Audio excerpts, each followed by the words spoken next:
Thanks everyone so much for getting to 500 subs.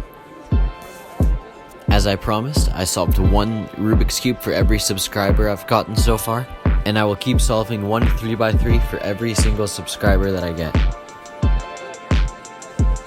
I couldn't show every single 3x3 solve in this video, or else it would be too long, but I'll show the stats at the end.